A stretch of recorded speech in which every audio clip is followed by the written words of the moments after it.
ప్రార్థన చేసుకున్నాం.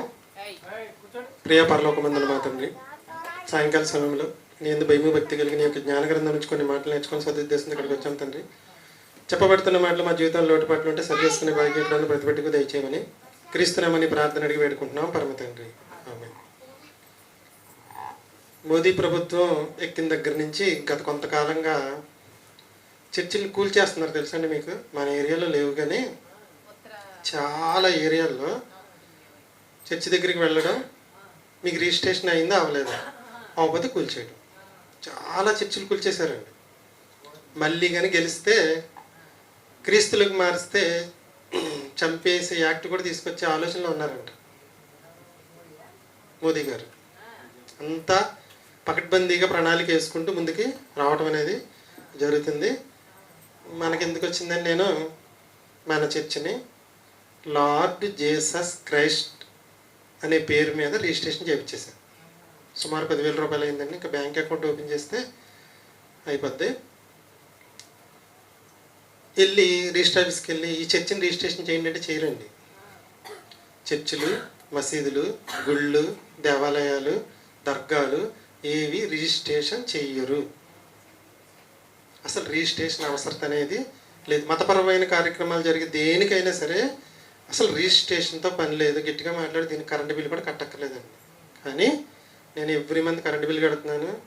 మా ఆవిడ పేరు మీద ఒక ఇల్లు, నా పేరు మీద ఒక ఇల్లు ఉన్నట్లుగా ఇక చూడండి, ఇక్కడ 2 బిల్లులు ఉంటాయి చూడండి. మీకు 2 ఇంటద్దులు కడుతున్నాను ఎప్పటి నుంచో. మొన్న పెండింగ్ ఉంటే 3,000 ఎంత కట్టించుకుని మొత్తం కట్టేసేసాను. ఇంటి పన్ను 2 ఇల్లు మెయింటైన్ చేస్తున్నాను. నా పేరు మీద ఉండకూడదంటే ఆవిడ పేరు మీద ఉండగా ఏదో ఒకటి. మొన్న రిజిస్ట్రేషన్కి 2 ఉపయోగపడింది. ఓకేనా?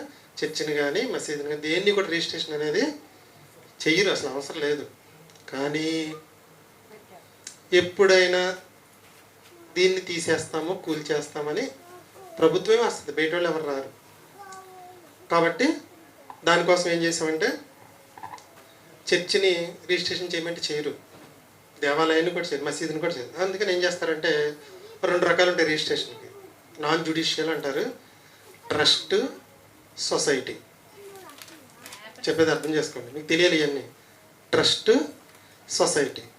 ట్రస్ట్ అంటే ఒక్కసారి రిజిస్ట్రేషన్ జరిగితే మీకు మళ్ళీ మన పని లేదు, రిజిస్టర్ ఆఫీస్కి వెళ్ళవలసిన పని లేదు, రెన్యువల్ చేసుకోవాల్సిన పని కూడా లేదు. ఒకసారి మీకు పొలం కొనుక్కున్నారు, సార్ రిజిస్ట్రేషన్ అయిపోతే ఇంకా అయిపోయింది, రిజిస్ట్రేషన్కి వెళ్ళిపోయినారు. రెండోది సొసైటీ అంటారు.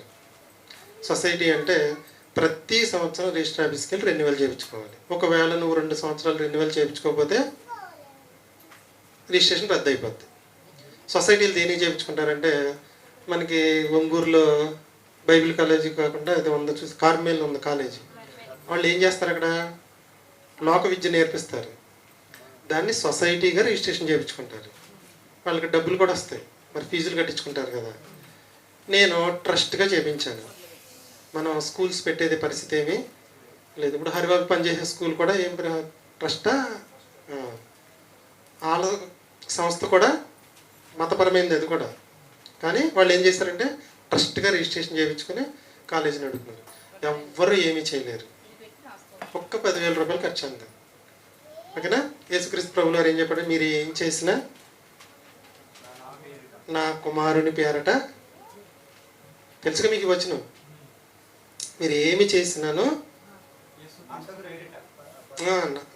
యేసుక్రీస్తు పేరట సమస్తమును చేయమన్నాడు. సంఘం పేరు ఆయనదే, మినిస్ట్రీస్ పేరు ఆయనదే, ట్రస్ట్ పేరు. మన అదృష్టం ఏంటంటే ఈ పేరు మీద ట్రస్ట్ ప్రపంచవ్యాప్తంగా, దేశవ్యాప్తంగా, రాష్ట్ర వ్యాప్తంగా ఒక్కటి కూడా లేదు. బల్లి కలిసింది పేరు అనుకున్నాను నేను. Lord Jesus Christ church, lord Jesus Christ ministries. Ministries అంటే అర్థం ఏంటో మీకు తెలుసు. అటు మీరు ఒంగూరు రోడ్లోకి వెళ్తుంటే కార్మేల్ మినిస్ట్రీస్ అంటారు, చూసారు? కర్మేల్ మినిస్ట్రీస్ అంటారు, హోసన్నా మినిస్ట్రీస్.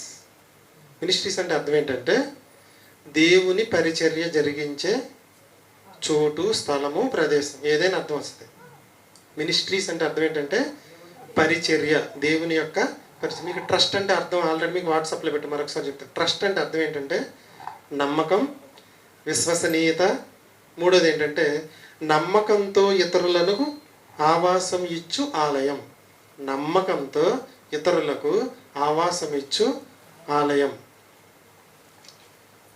ఇదిగోండి రిజిస్ట్రేషన్ సర్టిఫికేట్, లామినేషన్ కూడా చేయించాను, ఫోటో కూడా కట్టించాలి.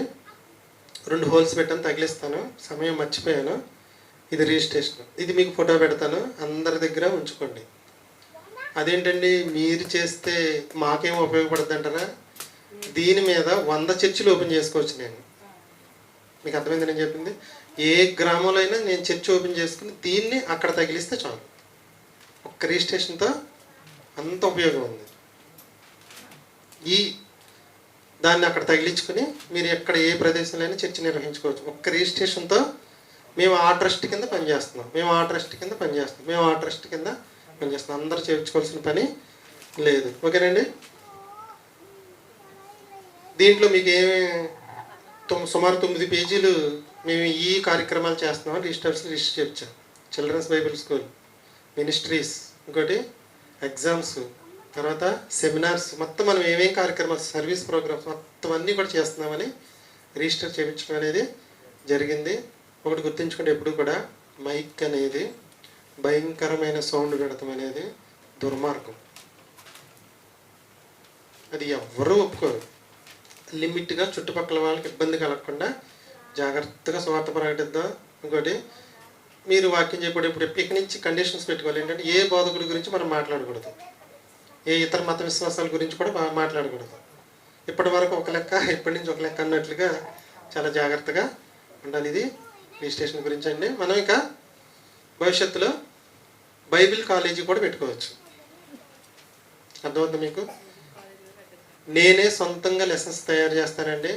మీ సహాయ సహకారాలతో మీరు కూడా తయారు చేయొచ్చు. ఉదాహరణ ప్రసాద్ సంఘము అనేది చెప్పాడు, 32 భాగాలు చెప్పాడు. తర్వాత ప్రార్థన గురించి 9 భాగాలు 8 భాగాలు చెప్పాడు. అది ఒక బుక్ రూపంలో ఉంటే సరేశ్వరబాబు గారు నేను ఖాళీగా ఉన్నప్పుడు చదువుకుంటాం. మేము చాలామంది ఏం అడుగుతున్నారంటే బుక్స్ అడుగుతున్నారండి. హరిబాబు లాస్ట్ భాగం ఉంది, ఏంటి పాట పేరు? క్రీస్తు దైవత్వం. మొన్న రాజేష్ చెప్పాడు, గుర్తుంది? సండే నైట్ వాళ్ళ పెళ్లి రోజున కోటేశ్వర ఇంటికి వెళ్ళిన తర్వాత కూర్చొని నిద్రపోకుండా బైబిల్ తీసి ఇలా ఆలోచిస్తుంది. ఏంటి అంటే, రాజేష్ భలే చెప్పాడండి, ఆ లక్షణాలు నాకు గుర్తులేవండి అంటే. అంత మంచి పాటలు చెప్తున్నాం మనం. దాన్ని ఒక పేపర్ రూపంలో మనం ఒక బుక్ రూపంలో కానీ పెట్టగలిగితే చాలా మందికి వచ్చు. చిన్నపిల్లల బుక్కులు ఎంతమంది అడిగారండి, నా దగ్గర లేవు, యూట్యూబ్లో చూడమంటున్నాం. మీకు చిల్డ్రన్స్ బైబిల్ స్కూల్ అనేది మీకు దేశవ్యాప్తంగా కానీ రాష్ట్ర వ్యాప్తంగా ప్రపంచం ఎక్కడ కూడా లేదు. ఇటువంటి పాఠాలు బోధించే స్థలం ఇంకెక్కడ కూడా లేదు. చక్కటి పాఠాలు నేర్పిస్తున్నాం. అని చెప్పేవి కూడా మంచి మంచి పాటలు. భారం గురించి క్రితం ఆదివారం ప్రసాద్ బావగారు వెళ్ళారు, విన్నారో లేదో తెలియదు, కానీ ఏ భారాలు దేవుని మీద మోపాలి దాన్ని పిల్లలకి ఇచ్చాను. పాట రూపంలో కూడా ఎంత కష్టమైన పాఠమైనా సరే మనం సింపుల్గా పాట రూపంలో వచ్చేస్తుంది. మనకి అంతా కూడా దేవుని యొక్క అనుగ్రహం, నాదేమీ లేదు. నేను lord Jesus Christ minister channel పెట్టి నేను వీడియో తయారు చేద్దామంటే నాకన్నా ముందు వీడియోలు రెడీ చేసి పెట్టేశారు. నరకం అనేది ఎలా ఉంది? చాలా బాగుంది. కొంతమంది రాలేదు. దానియేలు గురించి ఎంత చాలా సూపర్గా 30 నిమిషాలు దానియేలు జీవిత చరిత్ర మొత్తం వచ్చేసింది. కళ్ళకు కట్టినట్టు ఉంది. నరకం కూడా అసలు ఇప్పటి వరకు మనం చూడాలి, అంత క్లారిటీగా చక్కగా వివరించడం జరిగింది. అది బాగోలేదు, అది నాకే నచ్చక నేను డిలీట్ చేస్తాను. ఇలా మీకు ప్రతిదీ కూడా వీడియో రూపంలో ప్రతి ఆదివారం నైట్, వర్షాకాలం కొంచెం ఆపుదామలేండి, ఒక భక్తుడి గురించి మళ్ళీ రివిజన్ చేసుకుంటూ ముందుకు వెళ్దాము. ఇక్కడి నుంచి మీరు భయపడవలసిన పని లేదు. స్వార్థ ప్రకటించడానికి మన రిజిస్టర్ ట్రస్ట్ పేరేంటి? Lord Jesus Christ trust. ఈ ట్రస్ట్ కింద చర్చ్ నడుపుకోవచ్చు, మసీదు మీ ఇష్టం, ఏదైనా నడుపు, మతపరమైన కార్యక్రమాలన్నీ నడుపుకోవచ్చు. నేనేమి నడుపుతున్నానని పెట్టానంటే, చర్చ్ నడుపుతున్నాను, బైబిల్ ట్రైనింగ్ ఇస్తున్నాను, పిల్లల ట్రైనింగ్ ఇస్తున్నాను, సెమినార్స్ ఇస్తున్నాను, ఎగ్జామ్స్ పెడుతున్నాను, సర్టిఫికేట్ ఇస్తున్నాను. బైబిల్ కాలేజీ అని కూడా దాంట్లో యాడ్ చేస్తే భవిష్యత్తులో 2030లో స్టార్ట్ చేద్దాం. ఈ లోపల మీరు సొంతంగా తయారు చేసిన పాఠాలు ఏమంటే బుక్ రూపంలో రెడీ చేయగలిగితే కాస్త నాగలక్ష్మి, కావ్య మీ పిల్లల పాఠాలు 3వ సంవత్సరం ఇది. అలా దేవుడు పెట్టించాడు కాబట్టే మీ చేతిలో బైబిల్ ఉంది, అంతేనా? దేవుడు కానీ అలా రాయించకపోతే మీరు రాసే పాఠాలు అందరూ మెచ్చుకునే ఏఐని మించిన పాఠాలు. ఏఐని అడిగితే చెప్పది పాఠాలు. ఏ భారము దేవుని మీద మోపాలని ఏఐని అడగండి, నాకు తెలియదు అంటుంది. ఏఐని మించిన జ్ఞానంతో మనం నేర్చుకుంది. ఈరోజు ఒక సరికొత్త పాఠాన్ని ఒకదాన్ని ముగించి ఇంకో దాన్ని ప్రారంభిస్తాను. 9 లోపే వదిలేస్తాను.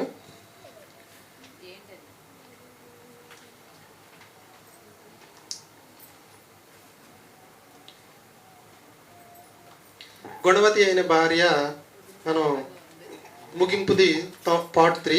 సింపుల్గా ఒక పావు గంటలు అయిపోద్ది, వినండి.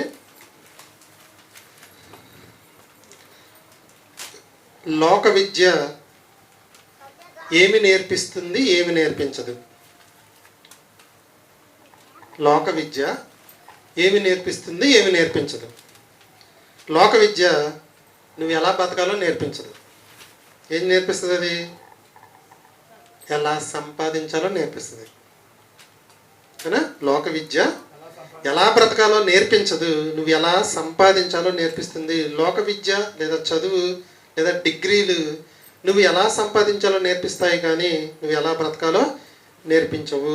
లోక విద్యలో డిగ్రీలు ఉద్యోగాన్ని ఇస్తాయి, కానీ మన ప్రవర్తన మాత్రం సరిచేయలేవు. నీ చదువు, నీ ఉద్యోగం, నీ సంపాదన, నీ ధనం వలన నీకు గౌరవం రాదు. గుర్తుంచుకోండి.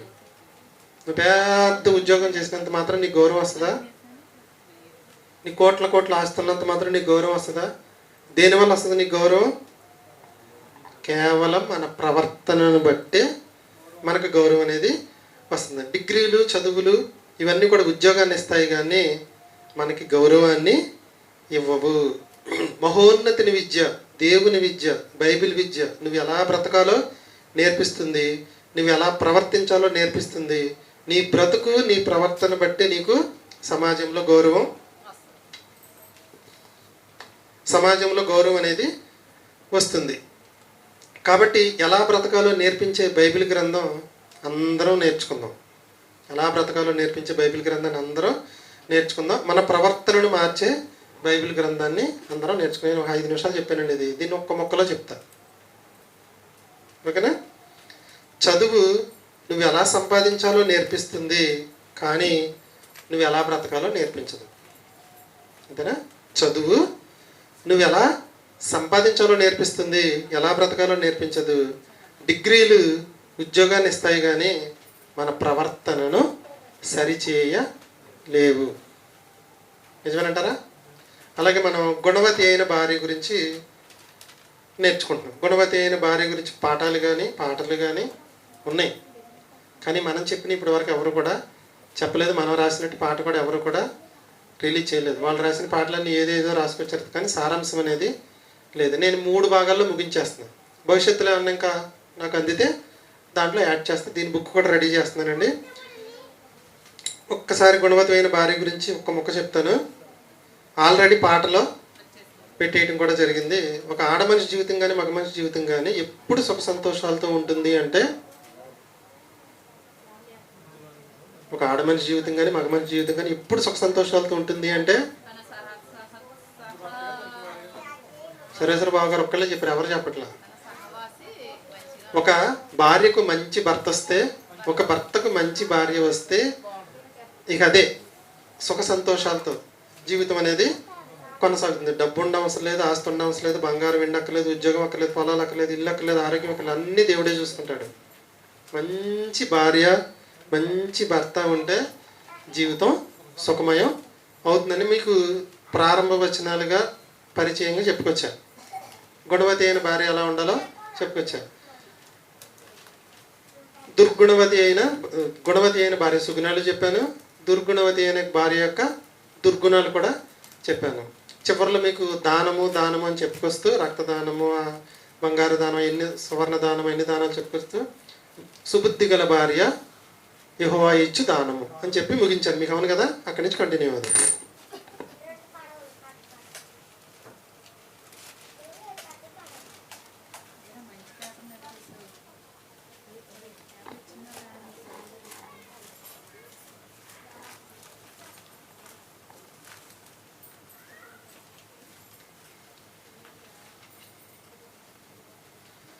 గుణవతి అయిన భార్య సుగుణాలు, గయ్యాళి భార్య దుర్గుణాలు మనం చెప్పుకుంటూ చివరికి ఎక్కడికి వెళ్ళామంటే సామెతల గ్రంథం 19:14 దగ్గర ఆగిపోయాం ఆ రోజు మనం. సామెతల గ్రంథం 19:14.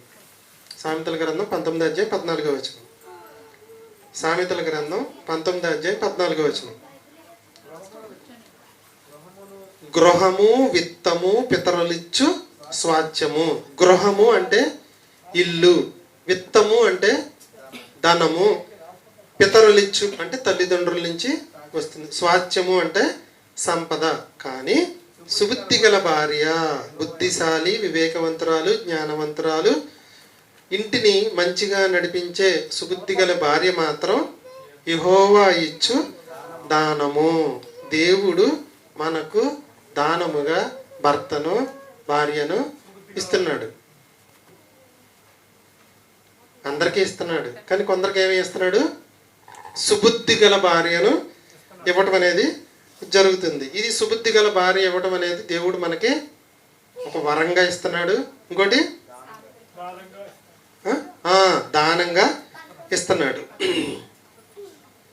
బైబిల్ గ్రంథంలో ఎవరిని గురించి అయినా ఎక్కడైనా ఎప్పుడైనా ఈమె సుబుద్ధి గల భార్య అని ఎక్కడైనా రాయించబడిందా అని మనం చెప్పుకుని ముగించుకుని ఆపేసాం ఆ రోజున.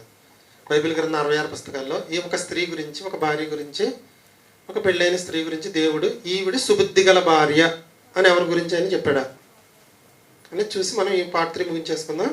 1 సమూయేలు గ్రంథం 25 అధ్యాయం 3వ వచనం. 1 సమూయేలు గ్రంథం 25 అధ్యాయం 3వ వచనం. 5వ అధ్యాయం 3వ వచనం. 25 అధ్యాయం 3వ వచనం.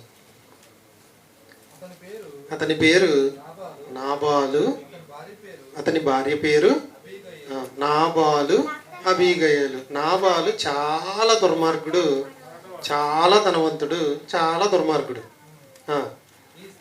ఈ స్త్రీ సుబుద్ధి గలదై రూపసి అయి ఉండెను. దేవుడు బైబిల్ గ్రంథం మొత్తంలో ఒక స్త్రీ గురించి మాత్రమే చెప్పాడు. ఈవిడి సుబుద్ధి గల భార్య. ఇప్పుడు ఇదంతా మీకు చెప్పాలంటే 2 రోజులు పడుద్ది. మీకు తెలుసు అబీగయలు గురించి మొత్తం దావీదు చరిత్ర అంతా తెలుసు కాబట్టి ఇంటికి వెళ్ళిన తర్వాత ఇదంతా కూడా మీరు చదువుకుంది. మరి మగవాళ్ళు ఎవరి గురించి అయినా దేవుడు సుబుద్ధి గల వాడు అని ఎవరి గురించి అయినా చెప్పాడు బైబిల్ గ్రంథంలో. చూసుకోండి, అది కూడా 1 సమూయేలు గ్రంథం 18 అధ్యాయం 14 వచనం. సమూయేలు మొదటి గ్రంథము 18 అధ్యాయం 14 వచనం. మరియు దావీదు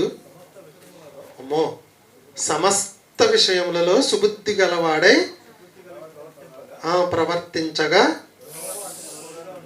దేవుడు అతనికి తోడుగా ఉండండి. మన దేవుడు కూడా మనకు తోడుగా ఉండాలంటే మనం ఏం చేయాలంటే సమస్త విషయాల్లో మంచి బుద్ధి కలిగి జీవించాలి. సుబుద్ధి గల భార్య దేవుడిచ్చు దానము. ఇది ప్రత్యేకమైన ఒక వరం.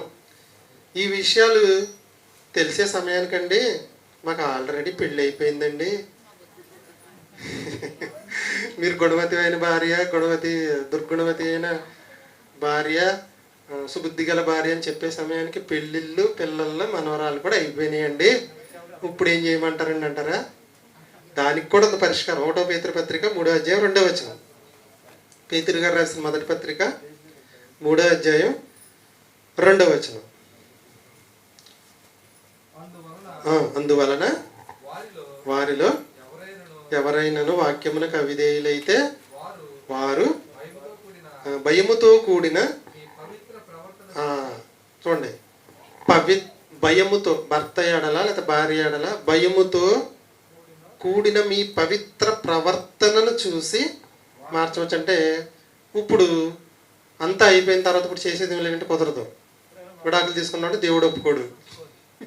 ఏం చేయాలంటే మన మంచి ప్రవర్తనతో సుబుద్ధి గల భర్తగా మార్చుకోవాలి, సుబుద్ధి గల భార్యగా మార్చుకోవాలి. ఏమండి ఈవిడ సుబుద్ధి గల భార్య అమ్మాయి పెళ్లి చేసుకుంటారని ఎక్కడ కుదరదు. పెళ్ళైన తర్వాత మనకు నచ్చినట్టుగా మనం మార్చుకోవటమే. ఓకేనా? అబీగయలు గురించి 3 మాటలు చెప్పి ముగించేస్తాను. సమూయేలు మొదటి గ్రంథం 20వ అధ్యాయం మొత్తం ఇంటికి వెళ్ళిన తర్వాత చదివితే 1 నుంచి 44 వచనాల్లో ఈవిడ గురించి రాయబడింది. నాబాలు అనే ధనవంతుని యొక్క భార్య. నాబాలు మరణం తర్వాత దావీదు భార్యగా రాణి అంత స్థాయికి వెళ్ళింది. అదేంటి 2వ పెళ్లి చేసుకుంది అనొద్దు. భర్త చనిపోయిన తర్వాత చేసుకోవడానికి ధర్మశాస్త్రం ఒప్పుకుంటుంది. ఈవిడి గురించి 3వ వచనంలో సుబుద్ధి గల భార్య అని రాయబడింది. సుబుద్ధి గలది అంటే అర్థం ఏంటని గుర్తుంచుకోండి. మొదటిది వివేకము కలిగిన స్త్రీ, దూరదృష్టి కలిగిన స్త్రీ, జ్ఞానము కలిగిన స్త్రీ. అబీగయలు, నాబాలు, దావీదు చరిత్ర అంతా కూడా మీకు తెలుసు. తాగి ఉన్న భర్తతో ఎలా ప్రవర్తించాలో కూడా తెలుసండి ఆవిడకి. ఫుల్గా తాగేసి ఉన్నాడు భర్త, కానీ ఏం డిస్టర్బ్ చేయకుండా సైలెంట్గా పడుకుని తెల్లారి దిగిపోయిన తర్వాత వెళ్ళి విషయాన్ని చెప్పిందండి. ఇదే వివేకము, జ్ఞానము, దూరదృష్టి. సుబుద్ధి గల భార్య దూరదృష్టితో కుటుంబాన్ని కాపాడుకుంది. భర్త మూర్ఖత్వాన్ని సరిచేయాలని చూసింది. దావీదు వద్దకు వెళ్ళి సలహా ఇచ్చింది. భర్త తప్పుని తన తప్పుగా వేసి దావీదు ఎదుట సాష్టాంగపడింది. కుటుంబాన్ని రక్షించుకుంది. చివరికి దేవుని ఆశీర్వాదాన్ని పొంది రాణి అంత స్థాయికి వెళ్ళింది. ఇది సుబుద్ధి గల భార్య. సుబుద్ధి గలవాడని ఎవరి గురించి చెప్పాడంటే దేవుడు దావీదు గురించి. దీనికి మీకు పార్ట్ 4తో అయిపోద్ది. పార్ట్ 4 ఉంది కానీ మనకి ఆ పాఠానికి సమయం సాలదు. పార్ట్ 4 ఇంకా బాగుంటుంది, మీకు వచ్చే వారం చెప్తాను. ఈరోజు ప్రతి ఆదివారం మీకు నైట్ ఒక సరికొత్త అంశాన్ని అందిస్తున్నాం. అవునండి, ఈరోజు ఒక కొత్త అంశం. ఒకసారి ఆఫ్ చేసి ఆన్ చేస్తే లేకనొచ్చి అది లేకలేదు.